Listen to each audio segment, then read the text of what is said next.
I mean, who else is dying to get in here? All right, everyone. We are live. My mask is crooked. Um, we're here with Annette Whipple and our instructional literacy coach, Christy Nadler. We're happy that Annette has joined us today. Hello, Annette. Thank you for being here with us at William O. Schaefer. Hi there. I'm so glad to be here for World Read Aloud Day. You know, it's going to be a great day of reading for all of us.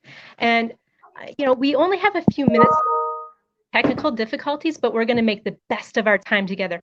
And something I want you to know is I write nonfiction. And so that means that I get to research, I get to write, and I get to share this world with people like you. And I have something in this box.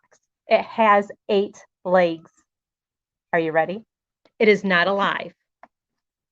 This is Edna. Edna is not a spider anymore. Just like if you cut off your hair, that's no longer you. This is the skin of a spider or the exoskeleton of a spider. And I did get to hold a real living spider that walked up my arm when I was researching about spiders. It was so much fun. But I never would have done that if I hadn't first learned about spiders and realized just how amazing they are. So I've written 8 books, and I just want to share a couple of them with you today. I've written about the story of the Wright brothers. It's about 2 high-flying brothers named Wilbur and Orville. They built and flew the first airplane in 1903. Pretty cool. And maybe you've heard of Little House on the Prairie and the Little House books. I wrote a book about these books because the history was pretty complicated and there were some things in the books that were hard to understand, and my family and I had to do a lot of talking about them. And so I wrote the Laura Ingalls Wilder Companion, a chapter by chapter guide, and that has 75 activities in it so that kids like you can try to live like a pioneer and just doing some food, some activities, some games, fun stuff like that. And you know what? Sometimes we see or hear something like an owl that makes us very curious and we want to know more. Wilbur's going to wave a wing to you. Hey, friends. Hey, friends. Can you wave a wing to Wilbur? Yeah. And you know what? Owls are so mysterious that I just wanted to know more about them. And so I started writing and writing and writing and learning and learning and learning. And I wrote a book called Who Knew the Truth About Owls? And this is the book that I want to read to you today. And I don't get to share it the way that I would prefer to. So it might be a little hard for you to see the pictures, but I'm going to share some of it with you today. Who knew the truth about owls? Who's there? The unforgettable call, the glowing eyes, the fierce beak. You know an owl when you hear or see one, but do you really know these birds? Who knew? Do you think owls just hoot? Nah, they make lots of sounds. They bark, they trill, they whistle, and they can sound even like a horse. It's really cool. And did you know that owls live all over the world? All over the world. They can live in forests, they can live in the tundra, they can live in rainforests, they even live in cities. How cool is that? What's for dinner? Friends, that is not a tongue of the owl. I'm not sure if you can see it, but that is actually a tail of its dinner. And you know what? I'm going to read a little bit about what's for dinner. As predators, owls survive by hunting other animals, often small mammals like rats. Owls choose their meal based on their species. Elf owls weigh as much as a hard-boiled egg and they are as tall as a soda can. That's only about that tall. Wait, there you go, that tall. It typically satisfies its appetite with insects.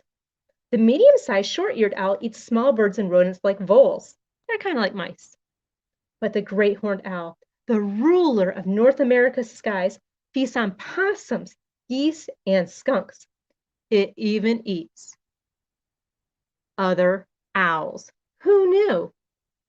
Don't hate me just because I eat other owls. Sometimes dinner must be whatever or whoever I can find. I gobble up plenty of rodents you call pests. I'm not going to read every page, but this page talks about how do owls hunt? It answers that question.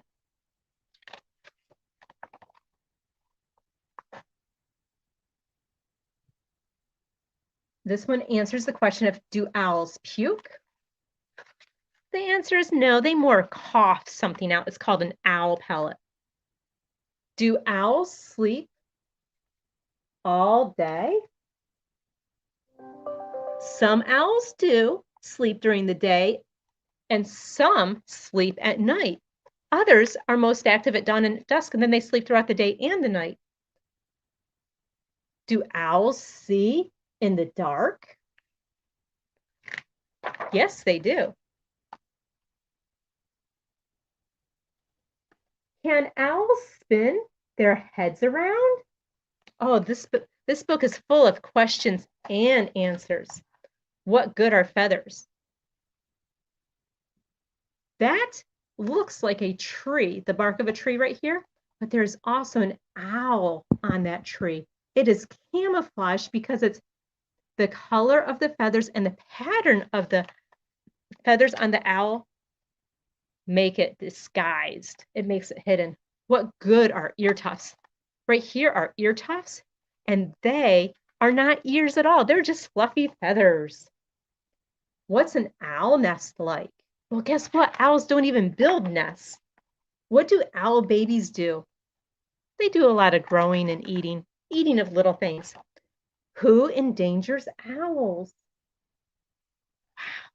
So there's lots going on in this book. And you know what? There's a lot going on in the books that you read too. I thought I would recommend just a couple of books to you. This is Gravity by Jason Chin, and it's all about gravity. And you could see an astronaut on the cover.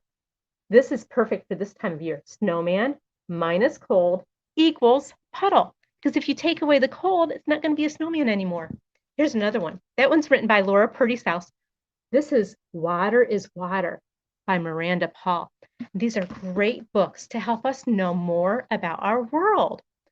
Now, I'm wondering, we only have a little bit more time since we got a late start, but I'm wondering if there's just maybe one or two questions. Maybe a teacher could ask a question for a student. I'm not sure how this will work. Any questions before we say goodbye? Well, something that I want you to think about is that the words that you say and the words that you read and the words that you write matter. Be kind, choose kindness, because kind words are like honey. They're sticky, so they stick in our minds and people remember them. But you know what? They're also sweet. Sweet to eat, sweet to hear, just like honey. Was there a question? So I think we could wait just a moment to see if any of our teachers, I think we have about 20 classroom teachers that are live with us right now, to see if they develop any questions and want to throw them into the chat. So let's just give it a moment. Okay. And go from there. And I know Miss Nadler is here with us too. Miss Nadler, did you want to just open up with a question for Annette or anything just to add?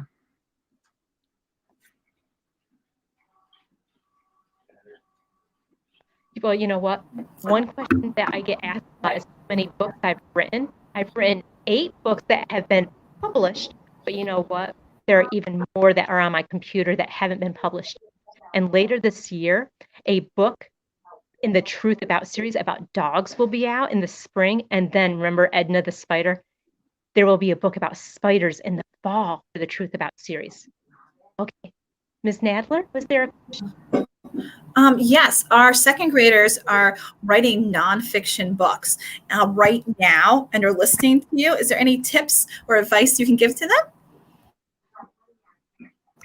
Make sure you read your story out loud and ask for someone to give you feedback, which means that you ask their opinion, how you can get better.